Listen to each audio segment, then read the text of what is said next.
Today I'll be reviewing the LAMY All-Star Black EMR, which is a pen that is compatible with the Wacom One and other types of Wacom EMR-enabled tablets and phones. The All-Star is a popular pen among traditional artists, but today I'm going to be putting it to the test from a digital artist's perspective. Quick disclaimer, LAMY sent me this pen unconditionally to review in this sponsored video, but as always, all opinions in this video are my own. So let's start with an overview of the pen and what it can do.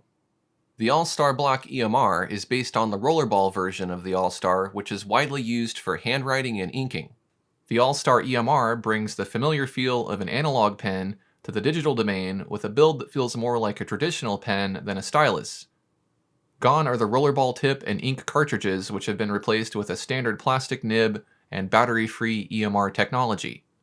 This allows the All-Star EMR to draw on a display using pen pressure to vary the size, opacity, and other digital art properties. Now let's dive a bit deeper into this device. The shape and form of the LAMY All-Star is really the main selling point here. If you're looking for a pen that offers a more natural writing and drawing experience than what is offered to you by your standard Wacom stylus, the All-Star is a good option. It features an ergonomic design that at first glance appears much thicker than the pen that comes with the Wacom One, but after removing the pen cap, the end that you hold is about the same thickness as the Wacom One's pen. The main difference being the All-Star has a triangular grip, while the Wacom One's pen is rounded. The All-Star has a glossy plastic grip. I'm used to having a rubbery grip, so that felt a little odd at first, but it didn't take much getting used to. Because the All-Star EMR does not require batteries or charging, it feels light and nicely balanced as long as you don't put the cap on the backside. The pen is made out of matte black anodized aluminum, and the body of the pen is flat on two sides and rounded on the others, which keeps the pen from rolling off your desk. A nice thick cap protects the tip of the All-Star, and it includes a metal clip to keep the pen safe and easily accessible in your pocket. The All-Star features over 4,000 pen pressure levels, which can be used to make thick and thin lines or brush strokes that are more or less opaque. Artists will appreciate this feature for drawing and painting, but the high pressure sensitivity also makes handwriting look and feel very close to analog writing. During my line tests, I found the All-Star EMR performed well. The lines are not wobbly and the pen pressure tapers nicely. The only issue I had was with the lighter end of the pen pressure being a bit difficult to detect. This made it hard for me to do light sketching. I think this is more due to the rubbery grip of the nib, which we'll discuss next.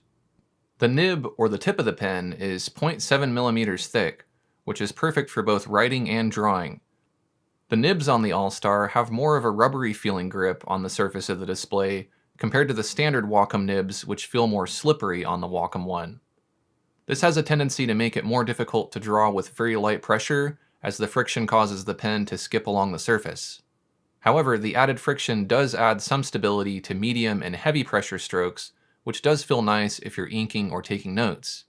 The nib also has some springiness to it that dampens the sound of the pen tip on the surface of the display. The All-Star EMR comes with two spare nibs. There is also a metal ring that is used to bite down on the nib to remove it. Fortunately, if you don't like the feeling of the nib that comes with the LAMY All-Star Black EMR, you can swap it out for one of the standard nibs that comes with the Wacom One if you want that slicker feeling on the surface of the tablet. I recommend that you go ahead and do this if you want the best drawing experience on the Wacom One.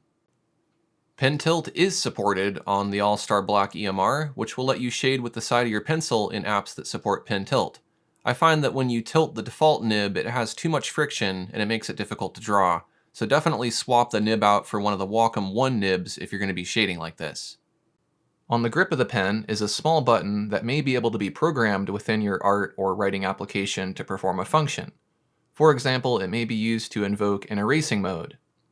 Most digital pens I have used require you to press the button with your index finger, or at least that's how I've always done it. The All-Star's button is placed lower on the grip, so it's easier to press with your thumb. This may take some getting used to if you're like me. The button is inset rather than being raised above the surface of the grip. There isn't a good way to feel where the button is without looking, so in my opinion it would have been better to have the button raised a bit and located near the front of the grip. The All-Star is compatible with the Wacom One, Samsung Galaxy Note, and other types of Wacom EMR-enabled devices. You can find a list of compatible devices on LAMY's website. So now I'll do a quick handwriting and drawing demo with the All-Star. We'll start with the handwriting demo. Handwriting on the Wacom One feels nice. You have the option of using the default nib, which has more friction and will make your lines more stable, or if you want a looser feel to your pen, you can use a nib from the Wacom One.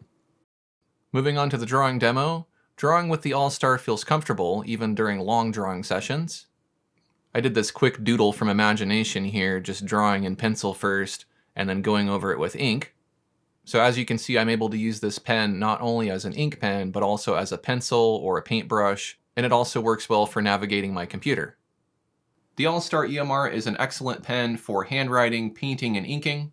It's refreshing to work with a pen that feels more analog, and I'm happy to recommend it to anyone who wants a pen that feels more like a pen and less like a stylus. If you'd like to pick one up for yourself, I'll put a link down in the video description. If you're interested in more reviews of digital art tech, check out my playlist of videos at the end of this video. Thanks for watching, and I'll see you next time.